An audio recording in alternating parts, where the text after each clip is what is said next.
हेर्नुस् अब छिटै सुनामी आउँदैछ, त्यो सुनामीले यी दलालहरूलाई सबलाई ठेगान लगाउँछ। अब यहाँका सच्चा जनताका सेवकहरू, जनताका जसले जनता र देश र जनताको पक्षमा काम गर्छ उसले नै अब यहाँ समग्र जनतालाई उसले नै एउटा ढङ्गले एकताबद्ध र गोलबद्ध गर्न सक्छ। र क्रान्तिकारी जहिले पनि के हुन्छ त भन्दा जहिले पनि समय गतिमा हुन्छ क्या। जहिले पनि जनता आमूल परिवर्तन चाहन्छन्, जनताले जहिले पनि परिवर्तनै खोजिराखेको हुन्छ। त्यसकारण अहिले जनताले आमूल परिवर्तन खोजिरहेको संस्था, किनकि सामन्तवादीको एउटा प्रतीक नै हो त्यो। हेर्नुहोस् त्यसले चाहिँ जनतालाई चाहिँ सुदृढ गर्ने त्यो गर्दै गर्दैन। हेर्नुहोस् राज संस्थाभित्रका त्यहाँका चाहिँ विकृति विसङ्गतिहरू, त्यो चाहिँ काली लाग्दा डरलाग्दा विकृति विसङ्गतिहरू थिए। तर त्यो मात्रै के हो भने अहिले राज संस्था ढालिसके पछाडि जो हामी चाहिँ गणतन्त्रमा आयौँ, यो गणतन्त्र प्रोग्रेसिभ त हो त एक स्टेप त, तर त्यसले गर्दा फेरि राज संस्था आउने भन्ने कुरो त त्यो त सम्भव। जनता के भन्छन्, एउटा कुरा के छ भने जनताले चाहिँ के भन्छन् भने एउटा राजा ठिक थियो बरु, अहिले चाहिँ तपाईँको 7वटा प्रदेशमा 7वटा राजा भए, त्यसपछि प्रत्येक नगरपालिका गाउँपालिका सबै ठाउँमा चाहिँ छोटे राजाहरू भए भन्ने चाहिँ जनताको गुनासो छ। अब तपाईँहरू व्यवस्था परिवर्तन गर्ने लडाइँमा लड्दै गर्दा भोलि पनि तपाईँहरूले बनाउने त छोटे राजा नै हो। जनताले के पाए? हामीले खास बनाउन खोजेको चाहिँ जनताको सेवक बनाउन खोजेको हो, जनताको मालिक बनाउन खोजेको होइन। किनकि हामीले जति पनि सङ्घमा प्रदेशमा सबैतिर जहाँ जहाँ चाहिँ जुन जुन ढङ्गले त्यहाँ नेतृत्व हुन्छ, सेवक छन् कि मालिक? अहिले त दलालहरू छन्। केन्द्रमा केपी ओलीको मात्रै कारणले यो परिस्थिति सिर्जना भएको हो त? यो त होइन। किनभने एउटा व्यक्ति त त्यहाँ त हटाउन त सक्थ्यो त, सकिन्छ त, त्यो त ठुलो कुरो त होइन। तर कुरो कहाँनिर रह्यो भने यो व्यवस्थाकै खराबी हो।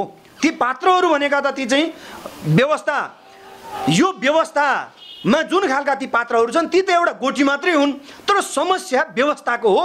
कुनै व्यक्तिको कारणले मात्रै त्यो सङ्कट निम्तिने सङ्कट आउने भन्ने कुरो। नगरपालिकाका मेयरहरू र त्यहाँका वडा अध्यक्षहरू उनीहरूले आफैले त्यहाँ चाहिँ डोजरहरू किन्ने, आफैले त्यहाँ मान्छेहरू लगाउने, आफैले त्यहाँ चाहिँ अब त्यो दुनियाँका मान्छेका जनताका बारीहरू पुरै भत्काइदिने र पैसा असुल्ने, यो भइराखेको छ। गाउँ गाउँमा त सिंहदरबारको भ्रष्टाचार चाहिँ गाउँ गाउँमा हेर्ने दिन छैन। यिनीहरूको हेर्नुहोस्, यिनीहरूको आयु अब अहिले न निर्वाचन गरेर यो समस्याको समाधान हुन्छ, न संसदीय व्यवस्थाबाट यो समस्याको समाधान हुन्छ। यो दुईटै बाटो हुँदैन।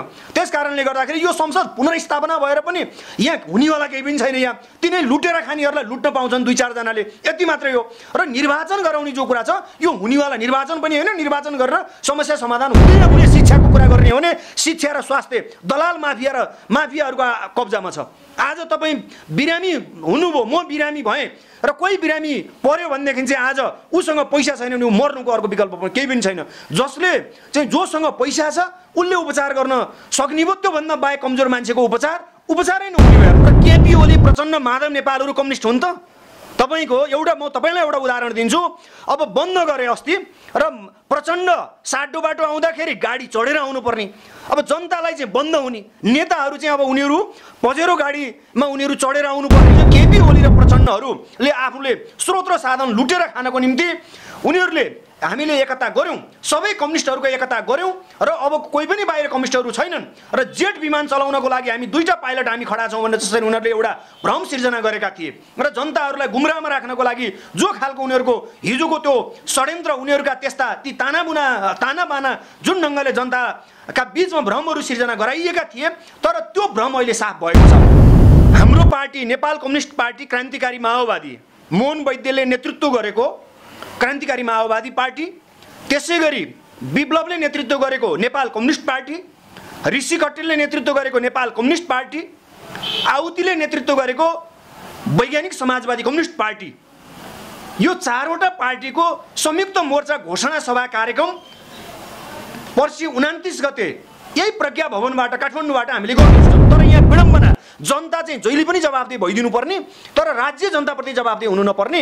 राज्यको काम दलाल तस्कर र भ्रष्टहरूलाई संरक्षण गर्ने, बलात्कारीहरूलाई संरक्षण गर्ने, लुटेराहरूलाई संरक्षण गर्ने, मुलुकका स्रोत र साधनहरूलाई दोहन गर्ने आफ्नो स्वार्थको निम्ति, र मुलुकका स्रोत र साधनहरू लुट्ने के यही मात्रै हो त राज्य सञ्चालन गर्ने, सरकार सञ्चालन गर्ने मान्छेहरूको? र राज्य त यतिसम्म निकममा छ, यहाँका अबोध बालबालिकाहरू, अबोध बालिकाहरू, अबोध चाहिँ प्रकारका मान्छेहरू आज राज्यबाट प्रताडित छन्। आज ती अबोध बालिकाहरू बलात्कृत हुन बाध्य र विवश छन् र हत्या चाहिँ उनीहरूको भइराखेको छ। खोइ राज्यले त्यो हत्यारालाई पत्ता लगाएर, दोषीलाई पत्ता लगाएर कारबाही गरेको? र राज्य त अब निकममा भइसक्यो। र साँच्चै भन्ने हो भने राज्य सत्तामा रहेकाहरू अब नैतिकताको आधारमा हामीले सकेनौँ भनेर उनीहरू यहाँबाट हात बढाएर राज्य सत्ता दमन गर्नुभन्दा बाहेक राज्य सत्ताले अरू केही पनि जान्दैन। राज्य सत्ताले नियत जनतालाई दुःख दिने, नियत जनताको हत्या गर्ने, नियत जनतालाई अनावश्यक चाहिँ आरोपहरू लगाउने कामभन्दा अरू केही गर्दैन। A different voice of Nepal. फरकसन्देश.com।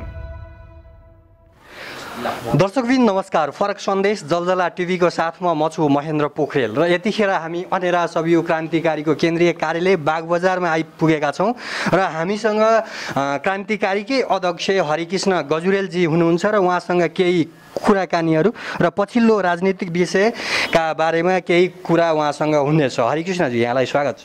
धन्यवाद। के छ अहिले वर्तमान स्थिति? अब अहिले पछिल्लो अवस्थामा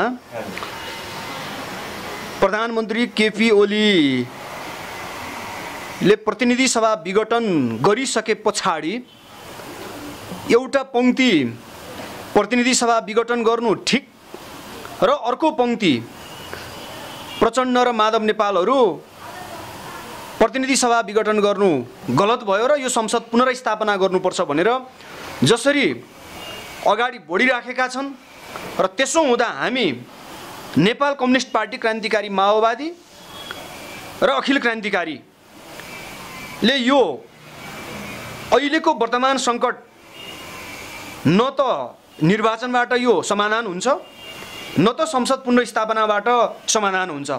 त्यसो हुँदा सबै क्रान्तिकारीहरू देशभक्तहरूलाई एकताबद्ध गर्दै गोलबद्ध गर्दै नेपालमा नयाँ ढङ्गले क्रान्तिलाई सङ्गठित गर्दै क्रान्तिकारीहरूको सुदृढ एकता गर्दै र नयाँ आधारमा क्रान्ति सम्पन्न गर्नुपर्छ भनेर हामीले तेस्रो विकल्पको रूपमा गतिविधिहरूलाई अगाडि बढाइराखेका छौँ र अब फेरि पनि क्रान्ति नै भइरहेको छ यो देशमा, सधैँ क्रान्ति नै हुने हो। अब नेपालमा क्रान्ति सम्पन्न नभएको कारणले गर्दा एउटा क्रान्ति त सम्पन्न भइसक्यो। राजनीतिक क्रान्ति नेपालमा सम्पन्न हुन सकेन किनकि सम्झौतामा गएर टुङ्गियो।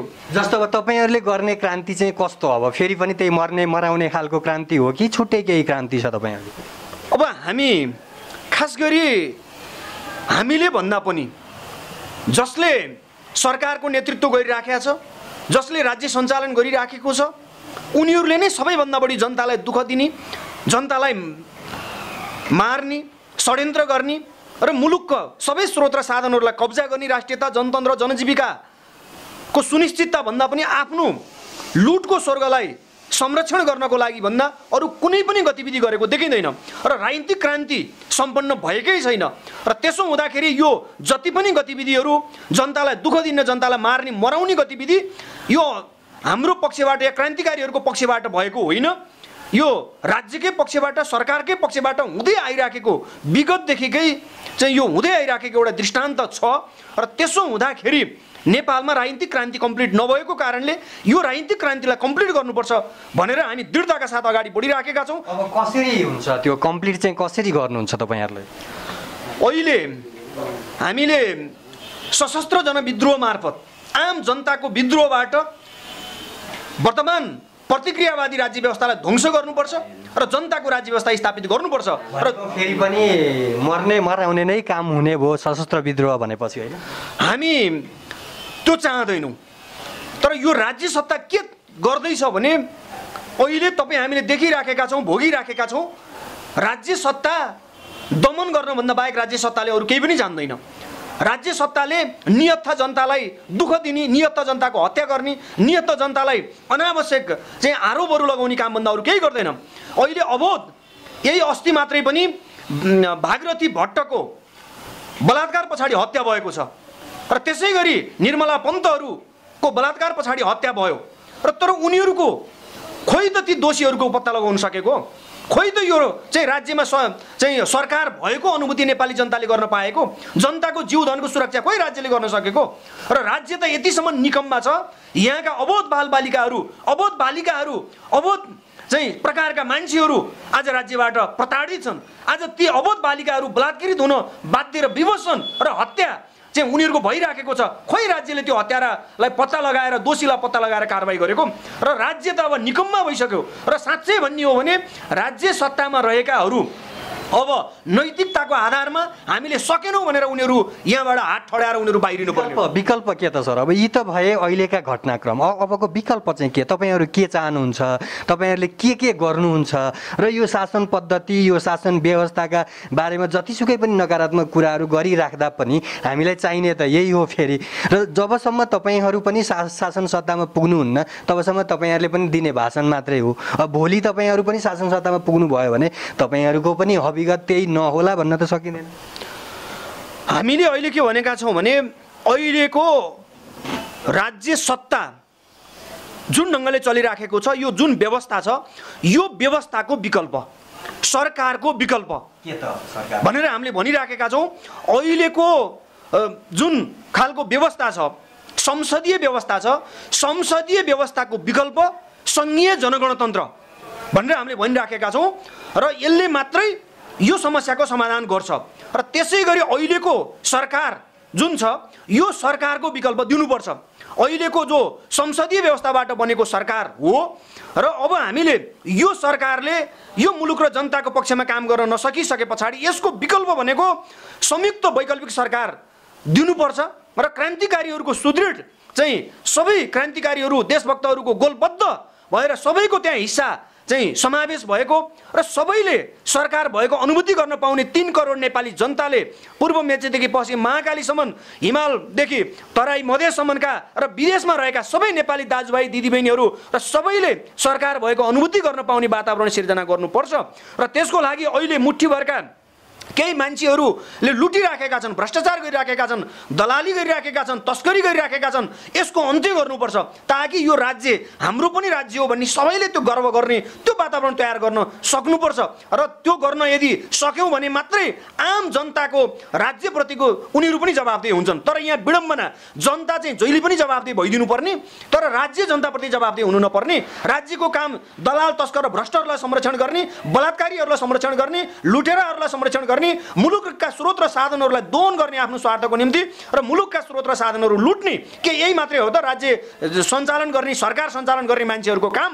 तर आज तपाईँ हामीले जो देखिराखेका छौँ, जो भोगिराखेका छौँ, वास्तविक यथार्थता त्यो छ। यहाँ हेर्नुहोस्, यहाँ रातारात चाहिँ यहाँ बालुवाटार जग्गा प्रकरण, त्यसै गरेर चाहिँ अरू चाहिँ जति पनि चाहिँ अब हामीले गतिविधिहरू देखिराखेका छौँ, योभन्दा लाजमर्दो अरू केही पनि हुन सक्दैन। त्यसकारण यो सरकारको निकम्मापन हो र सरकारको चाहिँ योभन्दा लाजमर्दो अरू केही पनि नभएको कारणले हामी के भन्छौँ भने नैतिकता छ भने हामीले सकेनौँ भनेर त्यहाँबाट बाहिरियो। यदि बाहिरिँदैनौँ भने अब जनताले सडकमा घिसारेर ल्याउँछ र सडकमा ल्याएर पछार्छ र जनताले आफ्नो राज्य सत्ता निर्माण गर्छ र जनताले आफ्ना नेताहरू जनता आफैले चाहिँ चयन गर्छन् र आफैले बनाउँछन्।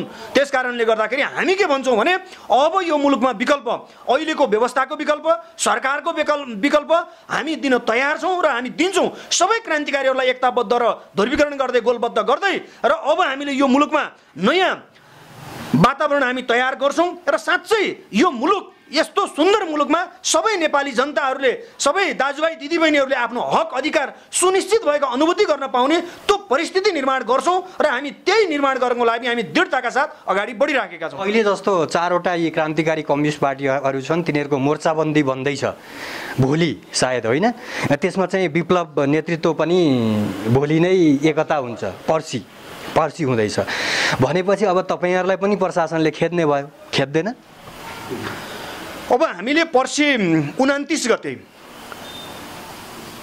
हाम्रो पार्टी नेपाल कम्युनिस्ट पार्टी क्रान्तिकारी माओवादी मोहन वैद्यले नेतृत्व गरेको क्रान्तिकारी माओवादी पार्टी, त्यसै गरी विप्लवले नेतृत्व गरेको नेपाल कम्युनिस्ट पार्टी, ऋषि कट्टेलले नेतृत्व गरेको नेपाल कम्युनिस्ट पार्टी, आउतीले नेतृत्व गरेको वैज्ञानिक समाजवादी कम्युनिस्ट पार्टी, यो 4वटा पार्टीको संयुक्त मोर्चा घोषणा सभा कार्यक्रम पर्सि 29 गते यही प्रज्ञा भवनबाट काठमाडौँबाट हामीले गर्दैछौँ। विप्लवका नेताहरू पनि हुन्छन् र त्यसो हुँदाखेरि र हामी त्यो प्राविधिक कुरा रह्यो त्यहाँ चाहिँ अब पार्टीका को नेताहरूले आएर सम्बोधन गर्ने भन्ने कुरो त्यो प्राविधिक कुरा रह्यो त्यो। तर एउटा कुरा त्यहाँबाट के सन्देश आन्छ भने अब यो मुलुकका क्रान्तिकारीहरू जुटे जसरी हिजो केपी ओली र प्रचण्डहरूले आफूले स्रोत र साधन लुटेर खानको निम्ति उनीहरूले हामीले एकता गऱ्यौँ, सबै कम्युनिस्टहरूको एकता गऱ्यौँ र अब कोही पनि बाहिर कम्युनिस्टहरू छैनन् र जेट विमान चलाउनको लागि हामी 2टा पाइलट हामी खडा छौँ भनेर जसरी उनीहरूले एउटा भ्रम सिर्जना गरेका थिए र जनताहरूलाई गुमराहमा राख्नको लागि जो खालको उनीहरूको हिजोको त्यो षड्यन्त्र उनीहरूका त्यस्ता ती तानाबाना जुन ढङ्गले जनताका बिचमा भ्रमहरू सिर्जना गराइएका थिए, तर त्यो भ्रम अहिले साफ भएको छ। किनकि उनीहरूको पार्टी पूर्णतः एकतै नभइकन पार्टी विघटन भयो। किन त्यो पार्टी फुट्यो त? नेकपा किन फुट्यो? त्यहाँ आफ्नै स्वार्थको कारणले गर्दाखेरि, आफ्नै लुटको स्वर्ग मचाउन नपाएको कारणले गर्दाखेरि र आखिरमा के दुईटै इमानदार हुन् त? न ओली इमानदार हुन्, न प्रचण्ड इमानदार हुन्, न चाहिँ माधव नेपाल झलनाथहरू इमानदार, कोही पनि जनता र राष्ट्रप्रति इमानदार थिएनन्। र हामीले त्यति बेला पनि भनेका थियौँ भनेको वैद्य पक्ष मात्रै भयो र एकदम नितान्त। किनकि नेकपा क्रान्तिकारी माओवादी पार्टी, मोहन वैद्यले नेतृत्व गरेको पार्टी यो साँच्चै इमानदार हो भन्ने कुरो अब पुष्टि हुँदैछ। हेर्नुहोस्, अब यो 29 गते पछाडि त झन् यो प्रश्न हुन्छ। त्यसकारण हामीले के भनेका छौँ भने अब क्रान्तिकारीहरूको एकता र ध्रुवीकरणको गति अगाडि बढ्यो, यो चाहिँ अब निरन्तर यो अगाडि बढ्छ। त्यसकारण यहाँका नक्कली कम्युनिस्टहरू, यहाँका कलङ्कित कम्युनिस्टहरू, यहाँका नामधारी कम्युनिस्टहरू, यहाँ चाहिँ कम्युनिस्टका बर्को ओढेका ती चाहिँ जो लुटेराहरूलाई अब यसले राम्रो चाहिँ धक्का दिन्छ र हामी सबै देशभक्त क्रान्तिकारी कम्युनिस्टहरूलाई एकताबद्ध गर्दै यो मुलुकमा चाहिँ नयाँ आधारमा नयाँ ढङ्गले क्रान्तिलाई हामी चाहिँ सुदृढ गर्छौँ, सङ्गठित गर्छौँ र यो मुलुकमा नयाँ वातावरण हामी तयार गर्छौँ र साँच्चै अब चाहिँ नयाँ कम्युनिस्टहरूको व्यवस्था कस्तो हुन्छ भन्ने कुरो जनताले बिस्तारै त्यो अनुभूत गर्न पाउने त्यो परिस्थिति पनि जनताले तपाईँहरूलाई मान्लान्, पत्याउलान्, फेरि पनि कम्युनिस्टकै पछि लाग्लान् जस्तो लाग्छ तपाईँलाई? अब निश्चित रूपमा हामीले के बुझाउन जरुरी छ भने जनतालाई केही समय उनीहरूले भ्रममा पारे। उनीहरू वास्तविक कम्युनिस्ट होइनन्, थिएनन्। उनीहरू वास्तविक कम्युनिस्ट होइनन्, थिएनन् र होइनन् भन्ने कुरो पुष्टि भयो। कसरी थाहा पाइन्छ? अब सुरुमा पनि त तपाईँहरू पनि त वास्तविक कम्युनिस्ट होइन नै भन्ने वातावरण भोलि नबन्ला भन्न सकिन्छ र? कम्युनिस्टको न्यूनतम मूल्य मान्यता त कम्युनिस्टहरूले अवलम्बन गर्नु पर्यो नि त। कम्युनिस्टका न्यूनतम चरित्रहरू त उसले त आफूले त्यसलाई त अवलम्बन त गर्नु पर्यो। र केपी ओली, प्रचण्ड, माधव नेपालहरू कम्युनिस्ट हुन् त? तपाईँको म तपाईँलाई एउटा उदाहरण दिन्छु। अब बन्द गरे अस्ति र प्रचण्ड साटो बाटो आउँदाखेरि गाडी चढेर आउनुपर्ने, अब जनतालाई चाहिँ बन्द हुने, नेताहरू चाहिँ अब उनीहरू पजेरो गाडीमा उनीहरू चढेर आउनुपर्ने, यहाँका स्रोत र साधनहरू कब्जा गर्ने, आफ्ना नाता गोता इष्ट मित्रहरू, आफ्ना भाइ भतिजाहरू को मान्छेहरू छन् उनीहरूलाई चाहिँ सबै ठाउँमा भर्ती गर्नुपर्ने र मुलुकका स्रोत र साधनहरू आफ्नै निम्ति चाहिँ त्यसलाई चाहिँ केन्द्रित गर्नुपर्ने, लुट्नुपर्ने, यस्तो पनि कम्युनिस्ट चरित्र हुन्छ। कम्युनिस्ट भने त हामीले के भनेका छौँ? आम जनताले आफूले अधिकार प्राप्त गरेको, अधिकार पाएको अनुभूति गर्न पाउनु पर्यो। जनताले कम्तीमा पनि घाँस बाँस कपास शिक्षा स्वास्थ्य रोजगारको ग्यारेन्टी हुनु पर्दैन, राज्यले त्यसको जिम्मा लिनु पर्दैन।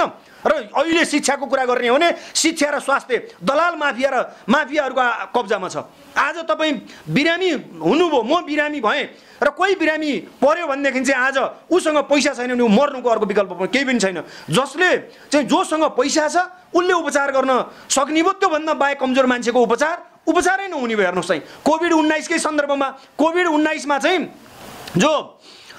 चाहिँ जुन खालको भ्रष्टाचार भयो कोभिड-19 को प्रकरणमा, अब कुनै सरकारलाई कुनै चिन्ता छैन, कुनै चासो छैन। यहाँ हेर्नुहोस्, यत्र कार्यक्रम गर्न पैसा हुन्छ, आज भ्याक्सिन ल्याउनु पर्यो भने चाहिँ उनीहरूलाई पैसा हुँदैन, मागेर ल्याउनुपर्छ। योभन्दा लाजमर्दो अरू कुरा के हुन्छ? र त्यसले गर्दाखेरि यी नक्कली कम्युनिस्ट, नामधारी जो कम्युनिस्टहरू हुन्, त्यसकारण अब जनताले राम्रैसँग चिनिसकेका छन्, जनताले यिनीहरूलाई परास्त गर्नेवाला छन्, जनताले यिनीहरूलाई साथ दिनेवाला छैनन्। र वास्तविक कम्युनिस्टहरू अब वास्तविक कम्युनिस्टहरू अब जुर्मुराउँदैछ र वास्तविक कम्युनिस्टहरूले अब यो मुलुकको नेतृत्व गर्छ। हेर्नुहोस्, अब आवश्यक पर्यो भने हामी भन्छौँ, अब त्यो सुरुवात हुँदैछ।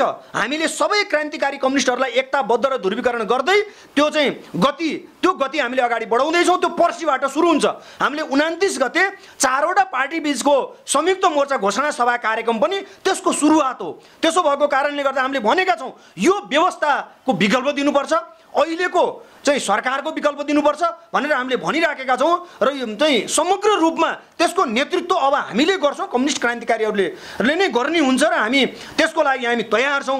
र अब धेरै दिन छैन यिनीहरूको, हेर्नुहोस् यिनीहरूको आयु अब अहिले न निर्वाचन गरेर यो समस्याको समाधान हुन्छ, न संसदीय व्यवस्थाबाट यो समस्याको समाधान हुन्छ, यो दुईटै बाटो हुँदैन। त्यस कारणले गर्दाखेरि यो संसद पुनर्स्थापना भएर पनि यहाँ हुनेवाला केही पनि छैन। यहाँ तिनै लुटेर खानेहरूलाई लुट्न पाउँछन् 2-4 जनाले, यति मात्रै हो। र निर्वाचन गराउने जो कुरा छ यो हुनेवाला निर्वाचन पनि होइन, निर्वाचन गरेर समस्या समाधान हुँदैन पनि। त्यस्तो अब तपाईँहरूले भन्नुभएको सङ्घीयताको मोडालिटी चाहिँ कस्तो खालको भन्न खोज्नुभएको? खास हामीले भनेको त सङ्घीय जनगणतन्त्र भनेर जो हामीले भन्दै आइराखेका छौँ, हामी सङ्घ हुनुपर्छ र प्रदेशहरू हुनुपर्छ भन्ने हो। त्यस सबैले बुझ्ने भाषामा कस्तो खालको चाहिँ भन्नु?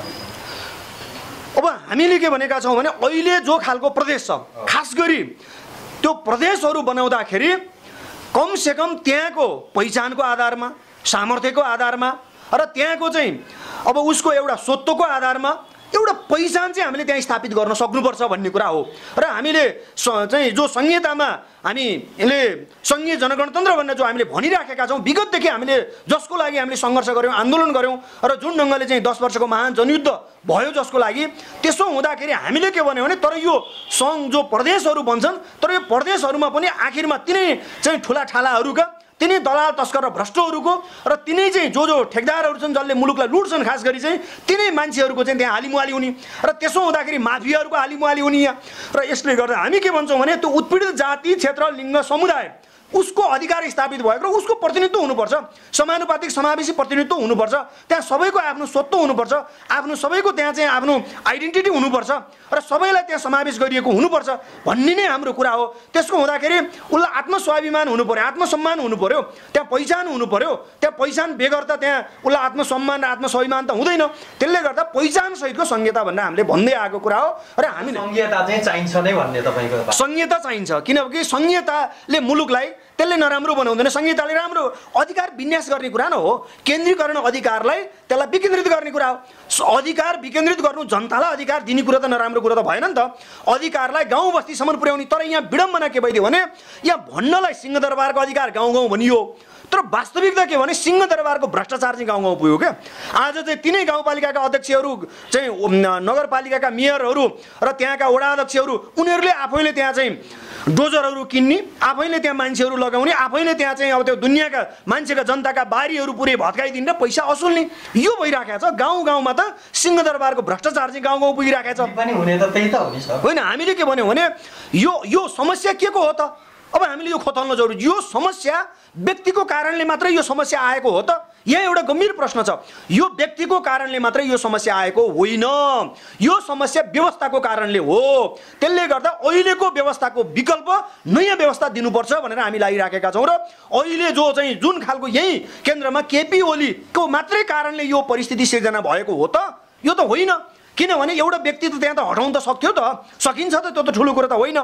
तर कुरो कहाँनिर रह्यो भने यो व्यवस्थाकै खराबी हो। ती पात्रहरू भनेका त ती चाहिँ व्यवस्था, यो व्यवस्थामा जुन खालका ती पात्रहरू छन् ती त एउटा गोटी मात्रै हुन्। तर समस्या व्यवस्थाको हो। कुनै व्यक्तिको कारणले मात्रै त्यो सङ्कट निम्तिने, सङ्कट आउने भन्ने कुरो हुन्न। र अहिले खराबी भनेको यो व्यवस्था हो। अहिलेको यो संसदीय व्यवस्था नै सबैभन्दा खराब छ। यो संसदीय व्यवस्थालाई हामीले अन्त्य नगरिकन, नयाँ व्यवस्था हामीले चाहिँ स्थापित नगरिकन यो समस्याको समाधान सम्भव छैन। अब तपाईँहरूले व्यवस्था परिवर्तन गर्ने भन्दै गर्दा यहाँ मुलुकमा चाहिँ फेरि राज संस्था फर्किन्छ भन्ने एउटा हौवा जुन चलिरहेछ, तपाईँलाई के लाग्छ नेपालमा राज संस्था फर्किन्छ? यो त किनभने यो भूत, यो मरिसके पछाडि त्यो भूत फेरि पनि बिउतेर मान्छे भएर आउँछ भन्ने कल्पना जस्तै हो। यो मर्यादा कहाँ छ त? त्यसो हुँदाखेरि त्यो चाहिँ त्यस्तो कल्पना मात्रै हो। किनकि राज संस्थाले राम्रो गरेको थियो त? राम्रो त गरेको त राम्रै थियो नि त। तपाईँ पुरै हिस्ट्री हेर्नुभयो भने जुन अहिलेको 15-16 वर्ष राज संस्थाको समय चक्र हेर्नुभयो भने त राज संस्थामा राम्रो भएको थिएन। यो त एउटा चाहिँ मान्छेले भन्ने कुराहरू एउटा होलान्, तर वास्तविक यथार्थ त्यस्तो होइन। र राज संस्था किनकि सामन्तवादीको एउटा प्रतीक नै हो त्यो। हेर्नुहोस्, त्यसले चाहिँ जनतालाई चाहिँ सुदृढ गर्ने त्यो गर्दै गर्दैन। हेर्नुहोस्, राज संस्थाभित्रका त्यहाँका चाहिँ विकृति विसङ्गतिहरू, त्यो चाहिँ काली लाग्दा डरलाग्दा विकृति विसङ्गतिहरू थिए। तर त्यो मात्रै के हो भने अहिले राज संस्था ढालिसके पछाडि जो हामी चाहिँ गणतन्त्रमा आयौँ, यो गणतन्त्र प्रोग्रेसिभ त हो त, एक स्टेप त। तर त्यसले गर्दा फेरि राज संस्था आउने भन्ने कुरो त त्यो त सम्भव। जनता के भन्छन्, एउटा कुरा के छ भने जनताले चाहिँ के भन्छन् भने एउटा राजा ठिक थियो बरु, अहिले चाहिँ तपाईँको 7वटा प्रदेशमा 7वटा राजा भए, त्यसपछि प्रत्येक नगरपालिका गाउँपालिका सबै ठाउँमा चाहिँ छोटे राजाहरू भए भन्ने चाहिँ जनताको गुनासो छ। अब तपाईँहरू व्यवस्था परिवर्तन गर्ने लडाइँमा लड्दै गर्दा भोलि पनि तपाईँहरूले बनाउने त छोटे राजा नै हो। जनताले के पाए? हामीले खास बनाउन खोजेको चाहिँ जनताको सेवक बनाउन खोजेको हो, जनताको मालिक बनाउन खोजेको होइन। किनकि हामीले जति पनि सङ्घमा प्रदेशमा सबैतिर जहाँ जहाँ चाहिँ जुन जुन ढङ्गले त्यहाँ नेतृत्व हुन्छ सेवक छन् कि मालिक अहिले त दलालहरू छन् हेर्नुहोस् है अहिले त मालिक भन्दा पनि महा सामन्तहरू बनेका छन् र त्यसले गर्दाखेरि यी सामन्त धेरै टिक्नेवाला छैनन् र अहिलेको व्यवस्था पनि धेरै टिक्दैन र यो व्यवस्थाको विकल्प जरुरी छ र अब आउने व्यवस्था भनेको सङ्घीय जनगणतन्त्र अब त्यो चाहिँ पश्चगमनमा जाँदैन त्यो पश्चगमनमा मुलुक जाँदैन त्यो परिकल्पनै नगरे हुन्छ कसैले मरेको भूत फेरि मान्छे बनेर आउँछ भन्ने जस्तै कुरा हो यो सम्भव छैन होला कसैलाई लाग्ला केही मान्छेहरूलाई चाहिँ लाग्ला होइन चाहिँ त्यो एउटा चाहिँ विरासतबाट आएका मान्छेहरूलाई चाहिँ फेरि चाहिँ ओहो राजतन्त्रै पो आउँछ कि तर त्यस्तो सम्भव छैन हेर्नुहोस् यो परिकल्पना छ भनेपछि नेपालमा 100% फर्किँदैन होइन यो त यो 100% फर्किने कुरै छैन कल्पनै नगरे हुन्छ राज संस्था आउँदैन यो सम्भवै नहुने कुरो त्यसो भएको कारणले यो आउँदैन हेर्नुहोस् त्यसो भए तपाईँहरूले चाहेको जस्तो शासन पद्धति चाहिँ आउँछ फेरि नेपाल यो त स्वाभाविकै हो किनकि जनताले चाहने व्यवस्था यो आउँछ हेर्नुहोस् हामीले चाहेको व्यवस्था के हो यहाँ मुलुकका मुठ्ठीभरका 1-2% मान्छेले मुलुक लुटिराखेका छन् हामी भन्छौँ समग्र सबै मान्छेको अधिकार स्थापित हुनुपर्छ राज्य जनताप्रति जवाबदेही हुनुपर्छ राज्यले जनताको जिम्मा लिनुपर्छ घाँसबास कपास शिक्षा स्वास्थ्य र रोजगारको ग्यारेन्टी आम जनताको हुनुपर्छ हाम्रो मान्यता त्यहाँनिर हो त्यसो भएको कारणले गर्दाखेरि जब जुन सही एजेन्डा छ सबै जनताको अधिकार स्थापित गर्ने एजेन्डा छ सबै जनतालाई को भाग्य र भविष्य सुनिश्चित गर्ने एजेन्डा बोक्ने पार्टी बुझाउन सक्नुहुन्छ तपाईहरुले यो कुरा हामी प्रष्ट छौं र हामीले जनतालाई अब प्रष्ट ढंगले हामी बुझाउँछौं र हामी हरेक गाउँ बस्तीमा हाम्रा कुराहरू लिएर गइराखेका छौं र जनताले यो प्रष्ट बुझ्छन् र अब धेरै समय टिक्नेवाला छैन जनताले हिजो राज संस्थालाई पनि पल्टाइदिए यो त जनताले पल्टाएको न हो जनताले चाहिँ राज संस्थालाई ढालेको न हो त्यसो हुँदाखेरि नेतृत्व पार्टीले गरेको कुरा रह्यो 10 वर्षीय महान जनयुद्धको जगमा 19 दिनको जनआन्दोलनले चाहिँ त्यसलाई चाहिँ हटाएको कुरा रह्यो र त्यसो हुँदाखेरि अहिलेको व्यवस्था पनि हिजो चाहिँ झन्नै 2/3 दिएको त नेकपाला होइन जनताले तर 2/3 के को निम्ति दिए त यो मुलुकको विकास समृद्धि राष्ट्रियता जनजीविका र जनतन्त्रको सुनिश्चितता र स्थायित्वको निम्ति दिएको हो नि आज के पाए त जनताले न राष्ट्रियता जनजीविका र जनतन्त्रको सुनिश्चित भयो न स्थायित्व भयो न विकास भयो न समृद्धि भयो यो त केही पनि भएन मात्रै के भयो भने यहाँ दलाल तस्कर र भ्रष्टहरूले लुट्न पाए आफ्ना स्वार्थहरू पूरा गर्न पाए यहाँ तस्करीहरूले तस्करी गर्न पाए र त्यसै गरेर चाहिँ यहाँ चाहिँ जोले चाहिँ मुलुकका स्रोत र साधनहरूलाई दोहन गरिराखेका छन् उनीहरूले अझ बढी दोहन गर्न पाए र मुलुक हुने जो शासन सत्तामा छन् उनीहरूको कब्जामा पुग्यो त्यसले गर्दाखेरि अब जनताले हेर्नु होला अब यी चुनावमा दुईटैको यहाँ जो चुनावको नौटङ्की गरिराखेको छ एउटा पंक्तिले र अर्कोले संसद पुनर्स्थापना भनिराखेको छ यो दुईटैले हुनेवाला केही पनि छैन र त्यसले गर्दाखेरि जनता प्रष्ट भइसकेका छन् जनताले बुझिसकेका छन् र अब नेपालमा संघीय जनगणतन्त्रको विकल्प छैन जनताले आफ्नो अधिकारको लागि आफ्नो चाहिँ व्यवस्थाको निम्ति त जनताले अब सङ्घर्ष गर्छ त्यसकारण हामीले जनताले प्रष्ट बुझिसकेका छन् नबुझेका जनताहरूलाई पनि हामी गाउँ बस्तीमा गएर त्यो कुरो प्रष्ट पार्छौँ र अब जनता फर्किनेवाला छन् र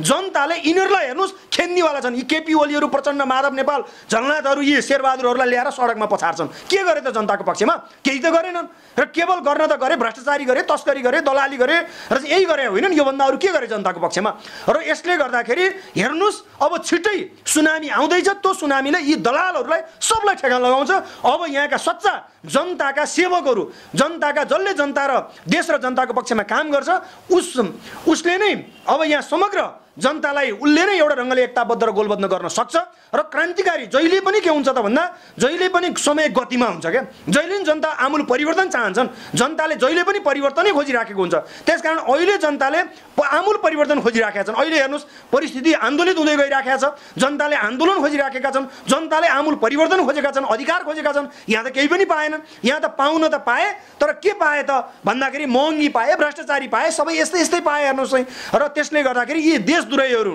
यी राष्ट्रियताका नाममा राष्ट्रलाई बेच्ने जनजीविकाका नाममा जनतालाई चाहिँ शोषण गर्ने जनतन्त्रको नाममा चाहिँ अब यहाँ चाहिँ जनताको अधिकार जनतालाई अधिकार दिने होइन जनताको अधिकार पनि आफैले खोसेर लिने यस्तो खालको जो चाहिँ गतिविधिहरू यिनीहरूले गरिराखेका छन् अब यिनीहरूको आयु धेरै छैन त्यसकारण हामी भन्छौँ अब तिमीमा चाहिँ आउँछन् त्यसको नेतृत्व हामी गर्छौँ र सडक सङ्घर्षबाटै तिमीहरूलाई परास्त गर्छौँ र तिमीहरूलाई आवश्यक पर्यो भने सडकमा ल्याएर चाहिँ जनताले बजार्छन् त्यसको नेतृत्व हामीले गर्छौँ हुन्छ सर हामीलाई समय दिनुभयो व्यस्त समयको बावजुद पनि यो समय र संवादको लागि हार्दिक धन्यवाद हस् तपाईँलाई पनि अब हामीले अहिलेको वर्तमान समसामयिक परिस्थितिमा अब क्रान्तिकारीहरूले समग्र क्रान्तिकारीहरूलाई कसरी गोलबद्ध गर्दै अगाडि बढ्ने र कसरी यो मुलुकलाई एउटा नयाँ निकास दिने भन्ने अभियानका साथ हामी लागिराखेको सन्दर्भमा हाम्रा आफ्ना विचारहरू